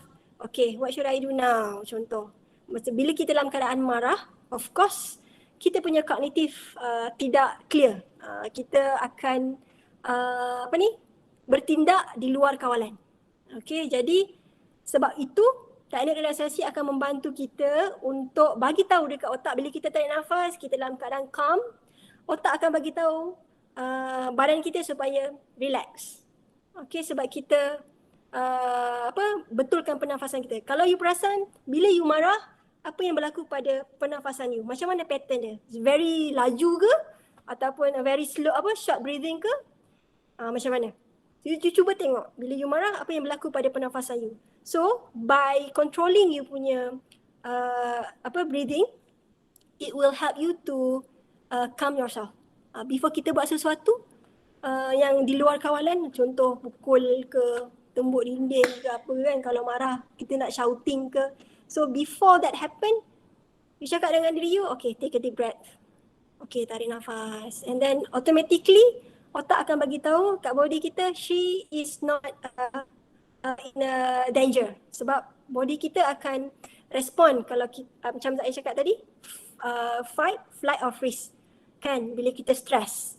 So, bila you tarik nafas, you relax, otak akan bagi tahu body, this person is not in danger. So, do not do things yang di luar kawalan so that you can think clearly.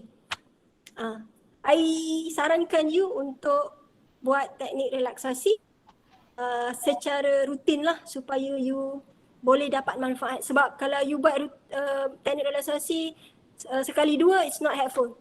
You must do it every day, make it as a habit, then you can get the benefit lah.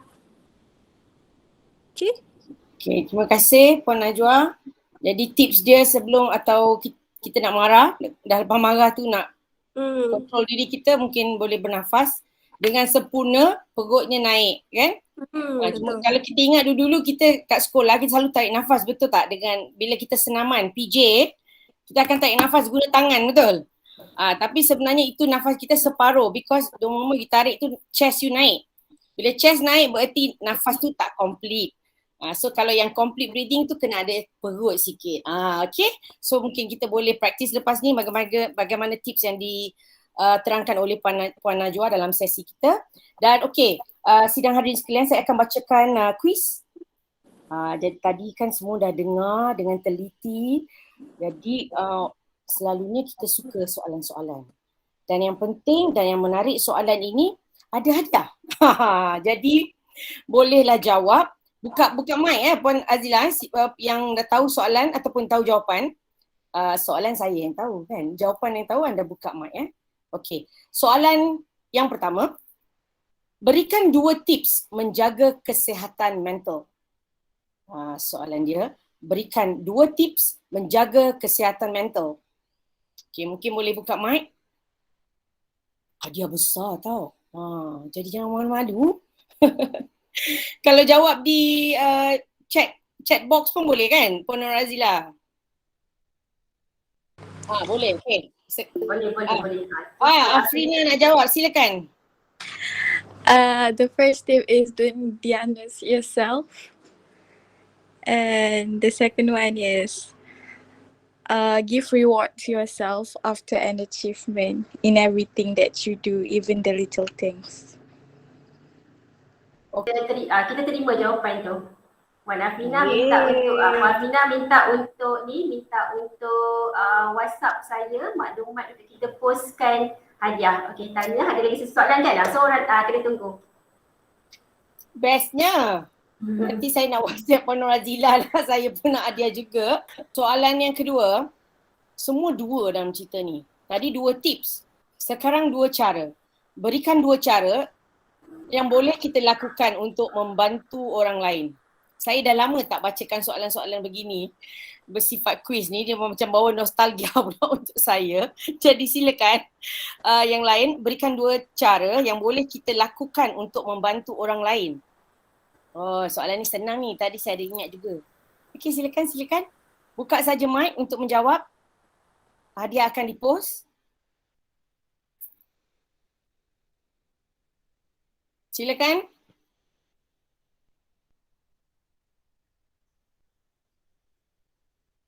Berikan 2 cara yang boleh kita lakukan untuk membantu orang lain. Okey, Nur Alia jawab, listen and do not give advice. Boleh ke? Kita terima tahniah Alia, nanti WhatsApp saya. Baiklah, jadi tuan-tuan dan puan-puan, kita boleh tutup ke Puan Nur Azila atau macam mana? Boleh. Okey. Puan Najwa ada apa-apa sepatah 2 kata sebelum saya menutup tirai? Mungkin Puan Najwa would like to say something to all of us. Terima kasih kepada semua yang menunggu sampai akhir. Saya harap perkongsian saya memberi manfaat. Boleh praktiskan apa yang kita belajar tadi. Self-care, pastikan buat channel relaksasi, dan juga belajarlah tentang mental health issue ni supaya kita lebih aware, tak ada stigma. Dan kita, bila kita faham, kita tak ada stigma, we can help other people better lah, people with a mental health issue. Okay, so saya minta maaf kalau ada salah, ada silap, ada kurang, ada terlebih. Dan minta maaf sebab laju sangat. Saya pun sepatutnya habis 4 suku je. 4 suku tu termasuk dengan question and answer sebenarnya. Tapi dah ambil masa anda terlebih. Kita sangat berbesar hati. Okay, so terima kasihlah atas you punya perhatian, dan semoga insyaAllah semua daripada kita ni akan ada mental health yang sihat, kesihatan mental yang bagus supaya kita boleh menyumbang kepada negara, bangsa dan agama. Gitu. Okay. Terima kasih Puan Najwa. Thank you. Tak perlu minta maaf. Apa perkongsian tu dah cukup besar ertinya buat kami, warga UiTM. Terima kasih kerana sudi menerima jemputan kali ini. Segala kekurangan juga dari pihak penganjur, kami ingin memohon maaf. Macam hari raya pula, ampun dan maaf. Dan hari ini mungkin sesuatu yang kita boleh balik tadi daripada self-care, dan juga mungkin boleh tambahkan tentang swacinta. Itu yang saya belajar pada petang ini. Perkataan swacinta tu lekat di hati dan mungkin kita juga boleh membantu dengan listen. Tadi tu juga saya belajar. Sometimes orang tak nak dengar kan apa kita cakap. Kita mungkin perlukan pinjamkan telinga kita untuk mereka. Jadi saya yakin sidang hari ini sekalian boleh lakukannya untuk hari ini. Kadang-kadang kita mungkin tak cukup duit atau tak ada duit untuk membantu, tetapi kita sebenarnya ada telinga dan kita boleh berikan telinga kita kepada mereka yang barangkali sedang memerlukan.